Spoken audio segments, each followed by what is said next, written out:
Rugby World Cup 2023 hosting decision, why it should be Ireland.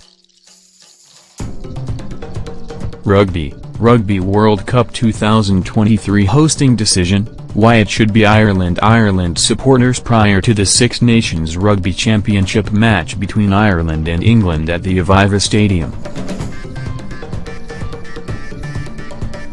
Heart or cash? That's the decision World Rugby must make with regards to which country hosts the 2023 World Cup. France, Ireland and South Africa are the countries vying to host the tournament, and a council appointed by World Rugby will make its recommendation tonight NZT. It would be unlikely that World Rugby would go against that decision when it announces the host on November 15. Japan will host the World Cup for the first time in 2019, and it's a tournament which isn't expected to raise the revenue that the last one did in England and Wales. World Rugby are notoriously concerned about the collection of revenue, which might tip the odds in the favor of France, which has 3 stadiums that can hold crowds of more than 60,000. France's bid has stated that it will make 40% more than England 2015, a staggering total of $500 million. Neither Ireland nor South Africa, the two emotional favorites, can compete with that, as France's bid head Bernard Laporte has admitted. It is fair to say that both of those bids have an emotional element, Laporte told Telegraph Sport last week. All the bids have something special. That's why they are all serious bids. Our positives are the financial aspect, the quality of the stadiums, the infrastructures with the airports and TGVs, hotels too. It will cost nothing to the French taxpayer. No rises, nothing to pay. It does not cost the state anything. France hosts the Olympics a year later, so the infrastructure will be in place, and the excellent, high-speed TGV rail system will contrive to make the big country much smaller for teams, officials and supporters.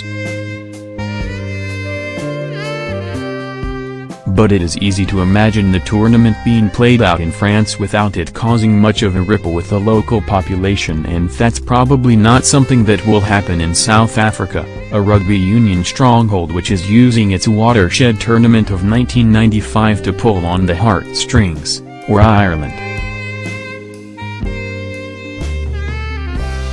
In fact, France have contrived to attempt to find favor with World Rugby by using Jonah Lama's son's Braille and Ireland promotional roles, a decision which Ireland's independent newspaper described as disturbing.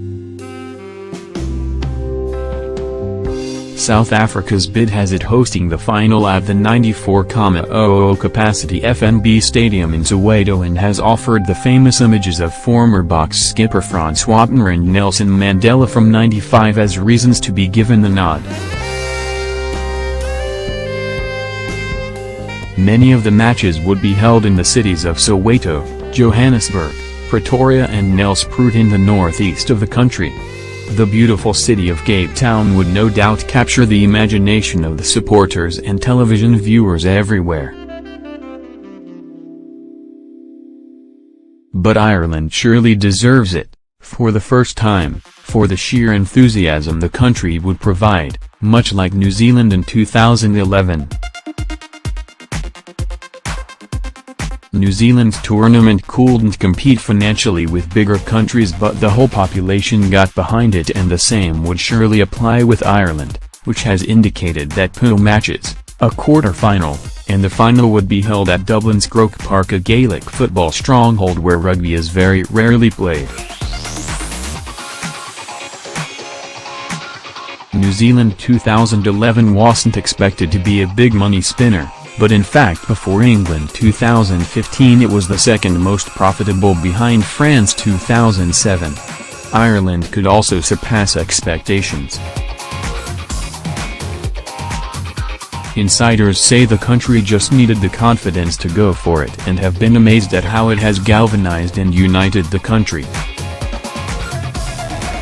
France, in theory, might make money, but it won't have the emotional impact of Ireland's 12 hosting centres and the Emerald Isle as a whole.